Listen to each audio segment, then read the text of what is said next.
Welcome to the Spiritual Nerds Podcast.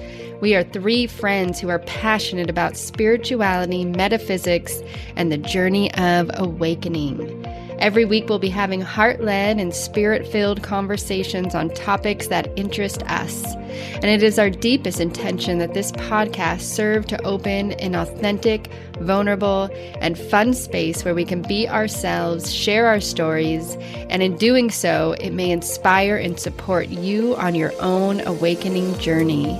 So, hope you enjoy the episode. Welcome, spiritual nerds. Today we were coming on with a different idea of what we wanted to chat about. But after connecting with each other, because we haven't seen each other for a little bit, we realized that there was a conversation that we needed to have because we were all feeling it. We are all in it. And that is the void. That is being in the unknown, floating in that spacey darkness, the pathless path, being in a place where we don't have the answers. We don't have clear direction. We don't we don't have that sense of control or even safety in knowing our path, knowing where we're headed. And we wanted to talk today about what that looks like for us, the challenges of that, but also the beauty and the gifts in that. And so I'm just going to open it up. Yeah, I remember my first retreat feeling this big expansion, but also tagging Adyashanti, the teacher, saying, be careful what you wish for, that the path of awakening is difficult and can be really painful and uncomfortable. And man, there's so many spiritual muscles that you work and build in this process. And so, yeah, this time of stepping out of the map, stepping off of the map into the unknown, of creating your own reality, of moving forward, not having a clue how it's going to end up and what's going to happen, and not having the security of your sort of familiar ways that you feel in control or feel okay. It's a lot. It's a lot. So it's interesting that we came together to create this podcast at a time when we're all experiencing it. I just think that's really amazing and a big gift, because to do it alone is just so hard, almost impossible, I would say. I think we need each other on the path. Yeah.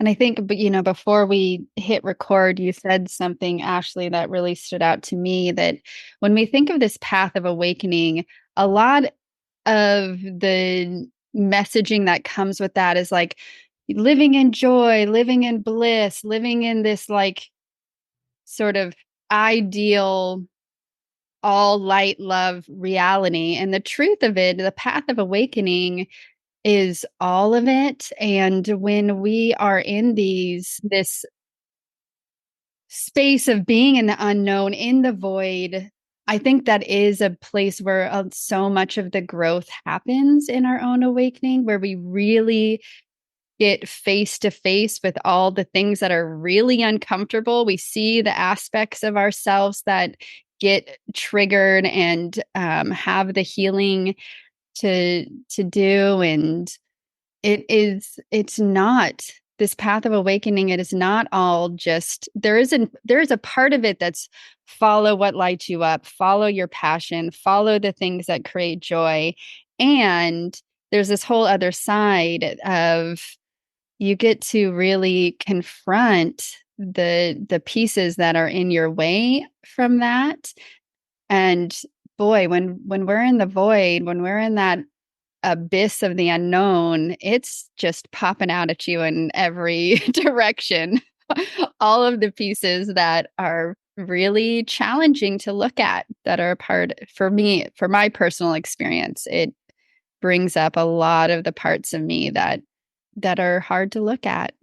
Yeah, absolutely. I mean, when we when we think about change, especially as we're all kind of in this relative area of midlife, and you think since adolescence, I've had identity that's been forming, and it's just been forming, and it's layers, and for maybe 10, at least 10 or 15 years of that forming of your identity, stuff was getting layered on you that you didn't even know was being layered on you.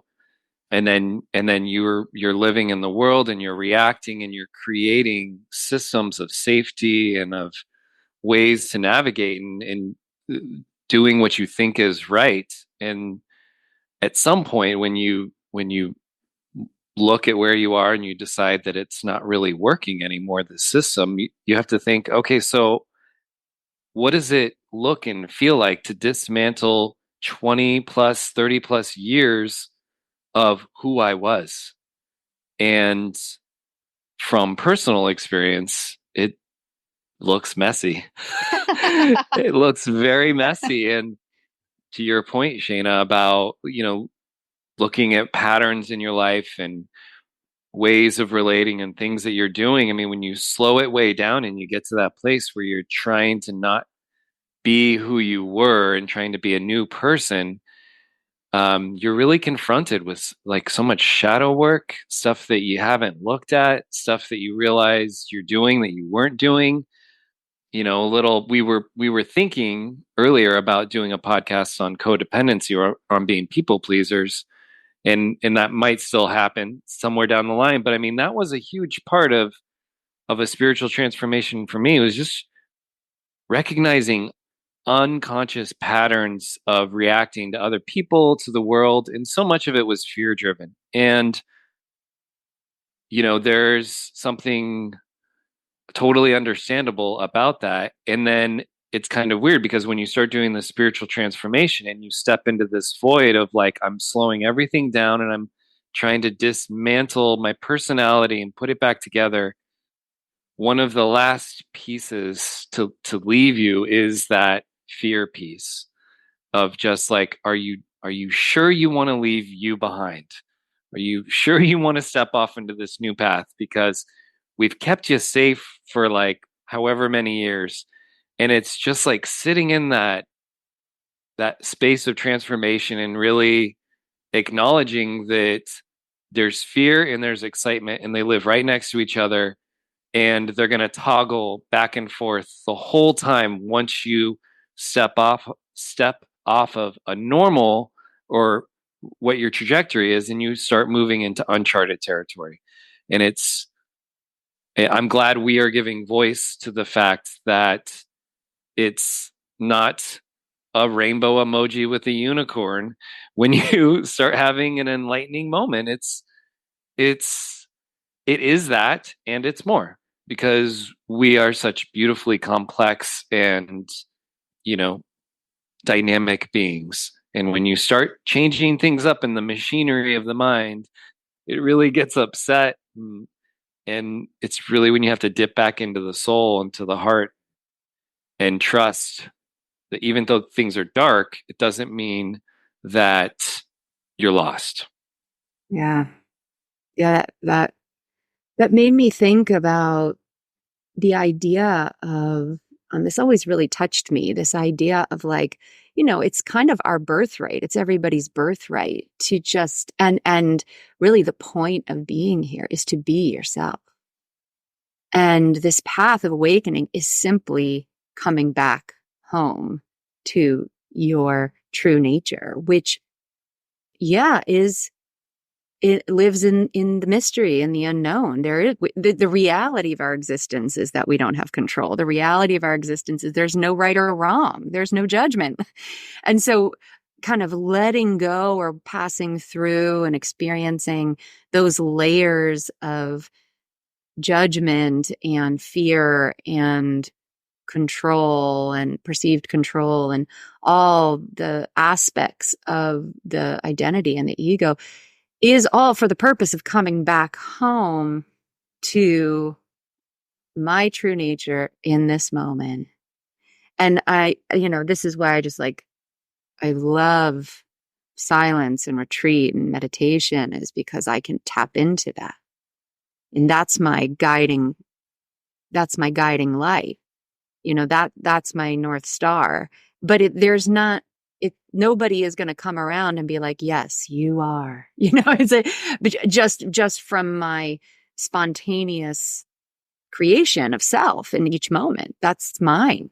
I'm the only one who has any idea of whether or not that's really true or me or something like that. So, but this idea of being in the parts of ourselves that we maybe created in survival mode, where we had to disconnect from our true self, it's painful. It's really uncomfortable. When I'm in it, it's so hard to see it. It's just dark, and it's hard to hold on to the bigger picture a lot of times.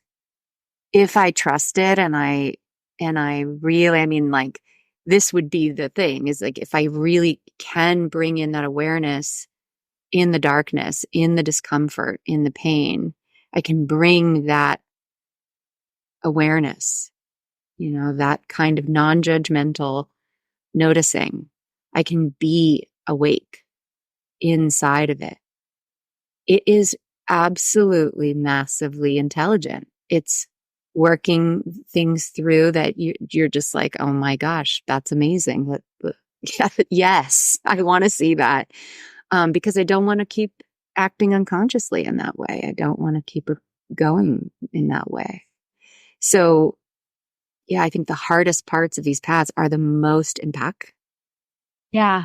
For me personally, when I think about the void, just to put some context around what that means for me, I think you guys described it so beautifully. And I've noticed for myself that it's not just about, like, for me, about wanting to, like, my personality to be different, although that's a part of it, is not wanting to operate and live in the same way and respond in the same, or react in the same way that I always have in my conditioned way. But I notice it also comes a lot too when I decide my life. This is where I felt it the most, when it's come to a point where I'm like, my life in the way that it looks now doesn't work for me anymore. I don't want to work in the way it's like I've decided I'm no longer living in the paradigm that our bigger sort of matrix says we need to live in, where I have the 9 to 5 job and I work my butt off and I'm stressed out and I'm burnt out and my relationships aren't my priority and I'm just consuming and I'm fear driven. I'm like, I'm not doing that anymore. I've pulled myself out of that. And now what? What does it look like if I'm not living that way anymore? And that's where I have been sitting. And I'll be really honest, like, I would love to be like, oh, yeah, the void was like 3 months and then I got all this clarity and life is amazing. Like, no, I've been in and I mean, it's not all in it, but I've been in and out of it, but mostly in it for quite a few years now, where I find clarity and I find a better understanding of myself when I can be, like you were saying, in that silence and that deep connection, and in my connection with source. And then it's like, oh, it's fallen away again. And now I don't know anything. And it's so uncomfortable. And it can be really confusing for me. Sometimes I'm like, I think I'm just languishing. Is this depression? Am I like, what's happening? There's like nothing. There's no juice. There's nothing. I am just, there's a nothingness. And that feels so uncomfortable and scary. And I notice in myself those old pieces wanting to come back in, or like, this really doesn't feel good. So, like, I'm going to go do what I know, even though that didn't feel super good either, but at least it's something. And it takes so much awareness to say, no, no, no, I'm okay. Like, even if it's scary, even if I know nothing of what's happening right now, even if I feel like I'm languishing, and like it brings tears to my eyes to just be like, and I'm okay. Like, I'm okay. And when I can settle in that and trust that I'm being held, even when it feels so scary, that is when a sense of ease comes. That's when clarity can come, not when I'm fighting and resisting it. But when I can just be in it, then these pieces of a deepened awareness, a better understanding of myself, a better clarity of the direction I might want to take is available to me. Wow, you just said that really beautifully, Shayna. I think that's literally it. That's literally it. It's when we can stop resisting and stop needing to know and stop wanting to feel safe, and we can just be in it. We can land and stay still and stay with it. That the path reveals itself. And usually it's just the next right thing. Sometimes it's the bigger picture, but usually it's just the next right thing. And when you're in the void, when the next right thing comes in, it it it can be loud and scary. It can be beautiful and reassuring and magical and synchronistic. It can be like, oh, that? Uh-oh. Really? But it doesn't matter. Because that's all you have. That's what you have. That's the gift. That's the blessing. Mm-hmm. And it's the becoming. Mm-hmm. And we can't become without the being, right? Those two things are so connected, the being and the becoming. And we don't know what's going to happen. We don't know where we're going. But it's so fun to go together. I will say, having community and being on the path together makes all the difference to me. So I really appreciate the way you articulated that in such a deeply personal way. I really felt it. Yeah, I feel like that's part of what we're trying to do here, really, is just coming together and connecting so that when you're in the void and you're in transformation, when you're experiencing all this beautiful awakening and then it gets scary, you can tap in with other people who are doing it as well and have that reflected back to you. Because if you're just in solitude, you can do it, but it it's intense. It's very intense. I think there's a beauty in the solitude. That's why ascended masters often walked into deserts for long periods of time. Um, but I also don't think that it needs to be like that. I think that leveraging community and your spiritual belief system. And this is where I think also cultivating a dynamic spiritual practice is so critical. And I'm keying in on the word dynamic because I have found that as my transformation and as the different phases of pulling in and out of this new path that I'm on, I need to constantly be touching in with my soul and with my higher self to figure out what part of my spiritual practice is still serving me, is still working for me. Where do I need to tweak? Where do I need to make an adjustment? Because it's not always about waking up every morning and doing 15 minutes of meditation and then yoga and then journaling.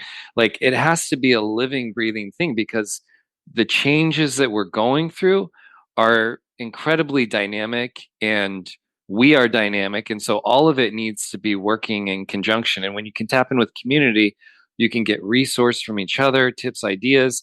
Ashley's going to share this beautiful video with us about walking the pathless path. And that stuff is so important. And then the other thing too that I can't say it enough. I think our undoing our cultural stuff is just so difficult. It's so much harder than we give it credit for. We can intellectualize what it means to step out of the matrix and to like watch less news or to unplug from social media, but you're in it every day you walk out of your house. And every time you go to the grocery store, every time you interact with another parent or a teacher or a friend, and there's all these little subtle hooks that you're there, you own it. We all own our own hooks. They're there. That'll just pull us back into those old narratives. And a it is we talked about this. It's about being present in the moment and acknowledging when that's happening and like literally unhooking one thing at a time and being like that's where the fear, that's where the self criticism, that's where the doubt all resides. Is it's other people's stuff. There is all of that in the transformation process because it's unknown.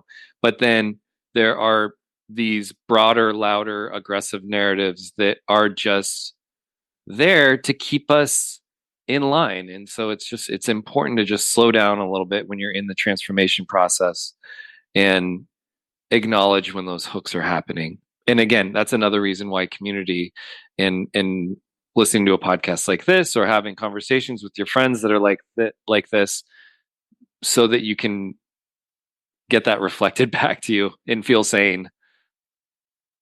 Yeah, that's funny, Nate. I didn't tell you about the rest of the video. I was sharing with you guys about this video I saw of David White talking about the pathless path, and but the final thing that he says is a practice of silence.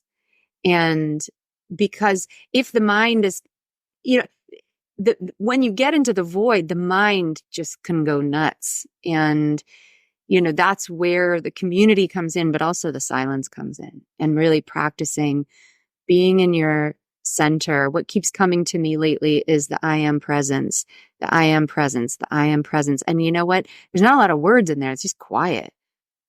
It's really quiet. So it's just coming back to that place over and over and over again. And I love the way you're talking about, Nate, like a dynamic practice of being in that space. But yeah, because the creating your own life and creating your path really does mean that. It means that there's not a lot of reassurance that's going to come in from the matrix. There's not going to be a lot of like support and a security coming in from the old avenues. And we have to learn to listen to a different voice, a deeper voice or whatever. I mean, sometimes these words don't really capture it, but they point to it, but like a deeper, more intuitive voice. And that may lead us in a wild direction. And, but we learn to trust it. I mean, as you listen to it and implement it, and the implementation piece is so important. If you don't implement it, you can't really learn to trust it. If we just listen and like, we're too scared to implement it, then we just don't really know we can trust it. We know what we don't want anymore, but how do we know what to follow? How do we know how to radically step forward into creating our own life, into this co-creation of life? It's just scary. It's hard to be human. Really hard. It's hard to be an awakened human. It's really hard. It's hard to be a human, but it's hard to be an awakened human, I think. And yet I wouldn't want to do it any differently. It's the biggest relief of my life is to wake up to my true nature. It's like, oh, thank God. Yeah, I think both of you touched in so beautifully on ways to support being in the void, having the community, having people, connection, podcast, whatever. That's like, no, it's okay. We're here too. We're remembering to let me remind you, let me hold this space with you is so beautiful. And then, of course, connecting with ourselves and that deeper part of ourselves, being in that silence so that we can listen to our own internal knowing. And then I think it's also connecting to spirit or source or God or whatever it is, whatever you want to call it. That's something that's higher than us to remind us, yeah, you're on the right path, even if you can't see where it's leading you, even if you can't see the path at all. When I've leaned in, when I have asked for that support, when I have felt so much fear or confusion or whatever it is, doubt, if I ask for that support, if I ask for that guidance, I have never been let down. I don't know if that's the right word, but I feel like I've always been supported to just trust, surrender. You're okay. You're okay. Hold tight. It's all coming. Like you're right where you're supposed to be. And I think we've talked about that so many times in this podcast, and it always helps me when we say it as that reminder of like where you are is right where you're meant to be. And if you can trust that and surrender into that, it's there's a relief to that. There's a letting go that is important in the void. Yeah, I think one of the things that's coming up for me is just really discerning when we are having physiological responses to uncertainty that feel like alarm, and that is an aspect of living a new life of going down kind of an uncharted path, is that you're going to have moments that it's going to feel unconnected. So I think that's probably why it gets scary, where your mind is working, it's working, it's working, it's working. It's trying to figure out like, where are we going? Where are we going? And the soul is saying, back off. I know where we're going. We're going towards your calling. We're going to what brings your heart joy. And it doesn't have a path that you, brain, can figure out. So take a back seat. And what does that do to the body? To the body, it brings in like, an elevated heart rate, kind of anxiety and like fidgetiness. And so I'm saying this from personal experience, like in those uncomfortable, voidy kind of moments of uncertainty, the self doubt, the real kind of like, oh my God, I made a huge mistake. Can I get my old job back? Or can I, I was saying before, I might go work at a supermarket. Sometimes I have those moments where I'm just like, I just need certainty. It Take a step outside, put your feet on the ground, look up at the stars, look up at the sun, look up at the clouds, look at your fur friend or your kids or your best friend or whoever, and let the moment just be a moment of real humanness, of tenderness for yourself, and give yourself some grace to say, when you're on an adventure, when you're on a roller coaster, there's a lot of clicking as you're going up, climbing up to the top of that ride, and then you go down and it gets pretty scary, but it's like that is why we came here on earth. That's my view, is that we came for all of these experiences, and we get sometimes tricked into trying to keep ourselves safe and not have these experiences, but the soul wants you to have those experiences. So you can do it intentionally, like we're all trying to cultivate this intentional, path of expansion, or you can do it unintentionally, and your soul is going to, you might exit early, you might have a huge health concern, you might get hit by a car. There's so many different crazy things that happen in people's lives, and I tend to I want to be co-creating with the divine, and I want to be on a path of intentional expansion and following a more soul-led path, and like, what is the news telling me to do? What is schools or old programming stuff? I just want to let all that stuff go. So I don't know. I want to bring it back to what you were saying about the physiology in our body. And Mm-hmm. I think it is important. We've mentioned this before, where when we start to feel those things, it can get really confused I've been confused. I've know other people where that fear and that anxiety comes into our body and we're like, oh, that's our gut telling us this is wrong and we need to do something else. But really, it's just the fear that is very natural to not knowing, to moving out of what is our norm, what is our comfort zone. And I think about women that I've worked with. I like where they are leaving a 20-year relationship, right? Or they've had a job for most of their adult life and then that job's not there anymore. And what are they going to do next? And it's so common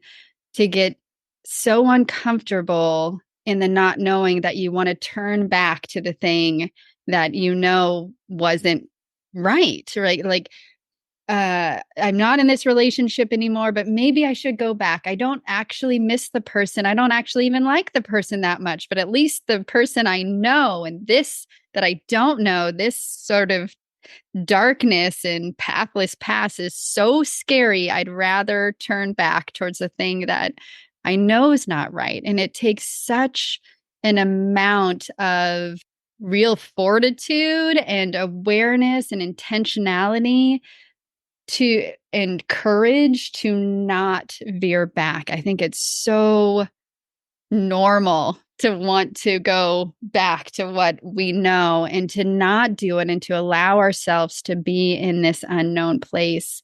It does take an immense amount of courage.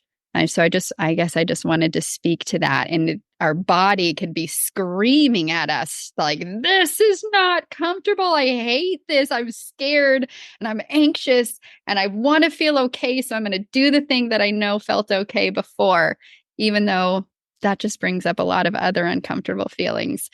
But anyways, I won't go down that whole side note, but I just wanted to speak to the challenge and the courage and the fortitude it takes to not revert back into the old conditioning or into the what's familiar.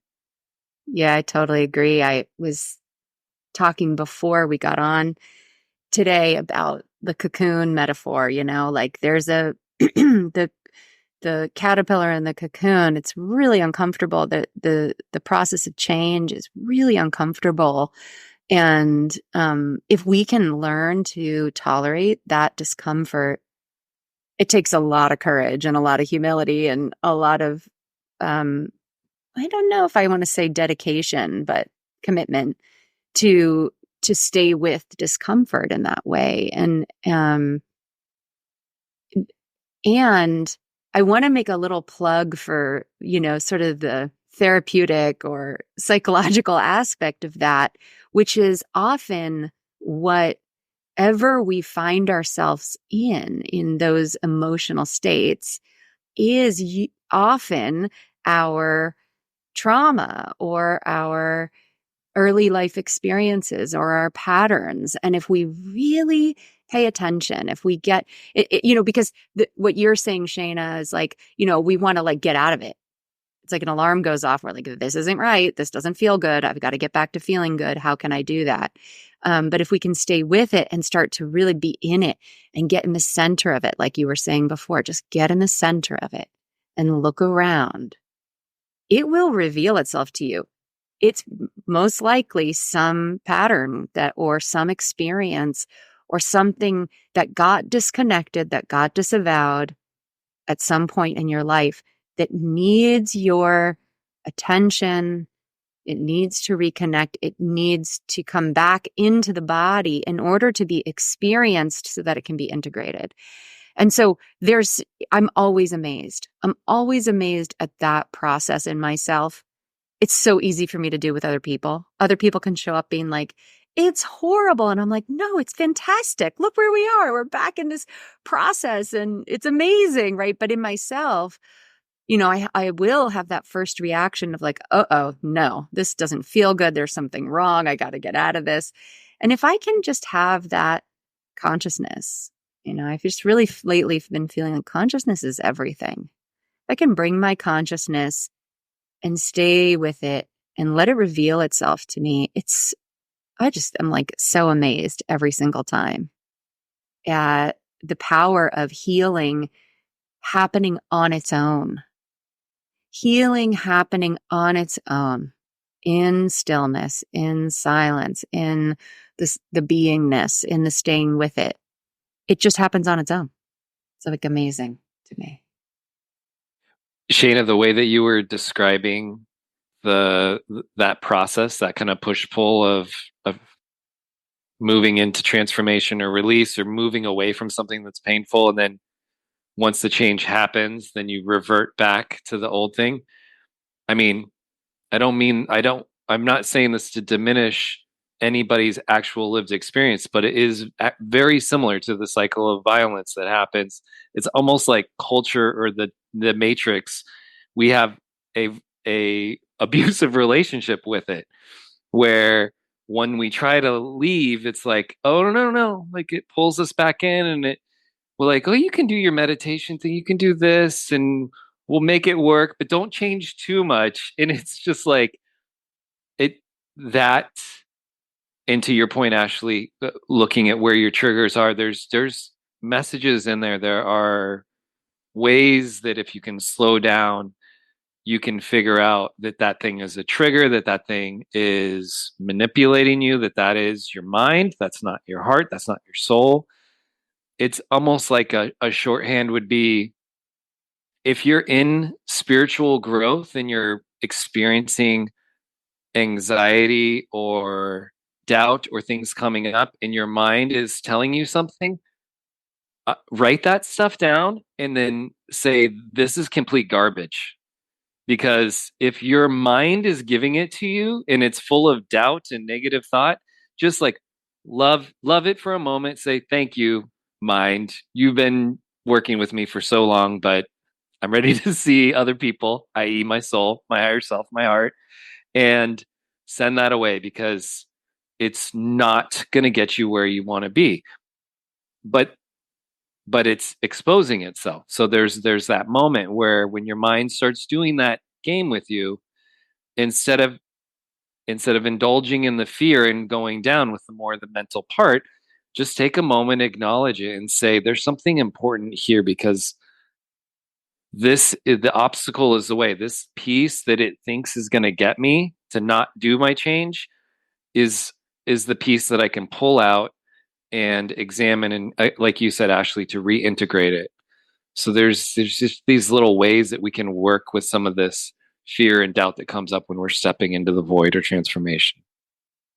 I love that, Nate. I love that, Nate. And sometimes you have to be in that cycle a lot more than you would want to before it clicks, or before you're ready to let it go, or before you're ready to move in a different direction. And I so appreciate that as a therapist, as a human on this path, that sometimes we just need to see something and experience something in all sorts of different ways to really get it, you know? And so I appreciate the path of healing is not always so quick or linear. Sometimes it is, but sometimes I like that. I've never thought about that. The cycle of violence with the matrix. Woo. That's the new one for me. That's a whole podcast in itself. I love it. Yeah, I think it's so layered, right? We get to re-experience, like we think we've healed something and then it pops back up, but it's just a deeper layer that we weren't ready to connect to and look at before. And yeah, I like to think of those as it's the parts of us that they're trying to protect us, they're trying to support us, and the way that they know how to do that is to scare us into staying in whatever feels the safest. And they just need to be honored and loved and integrated back in, and to know that we got it and we're good.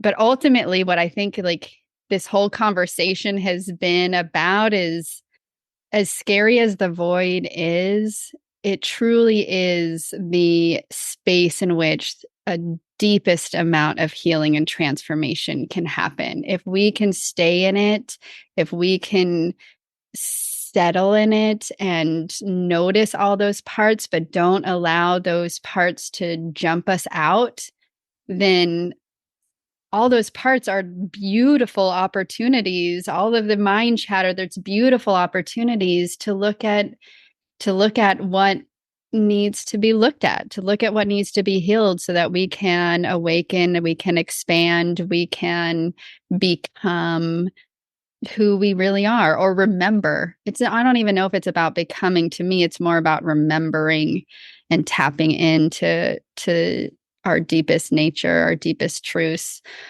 So I guess my like ending message would just be, it's okay if it's scary. Let it be scary. Let yourself feel all the things, and it's okay to jump out too if it feels like too much, but as much as you can to allow yourself to just be in the void, to be on the pathless path, trusting that no matter what, you're okay, and that there is a path there, even if you can't see it, and to open up to all of the healing and wisdom that is available in the unknown, in that void. My sort of final words around this, that was so beautiful. What I would add is find community. Find community. I think more than ever, we need to be in groups. We need to be in community. We need to be in Sangha around this stuff to support and amplify and encourage and everything that's unfolding. I totally agree about finding community, finding support. And then my last little plug will be to always remember to go back to you.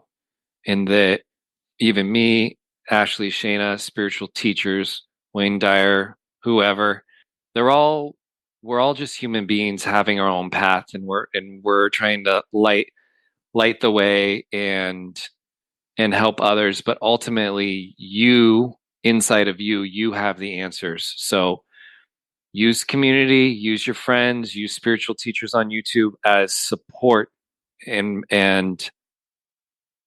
but always know that you can come back to you, and that your inner core knows what's best. Your higher self, you have it. So if something works, take it in. If something doesn't resonate, leave it. But you're going to be the one that navigates the void in the way that you need to do it. And it's a very personal path full of beautiful decisions. Beautiful. This is a lovely conversation. I love talking to you guys and chatting. And I hope that there's something in this that serves you, listener, who is joining us today. Thank you for listening and connecting with us. We're here to be part of your support team. All right, spiritual nerds, thank you for listening to today's episode. We had so much fun. And if this episode resonated with you, hit the subscribe button and consider leaving us a review. We would appreciate that so much. And consider sharing this with the people in your life who you think might enjoy these conversations. Also, if you have a question, let us know. Email us at spiritualnerdspodcast@gmail.com, and we may just answer those questions on the show. Much gratitude and many blessings, and have a wonderful day.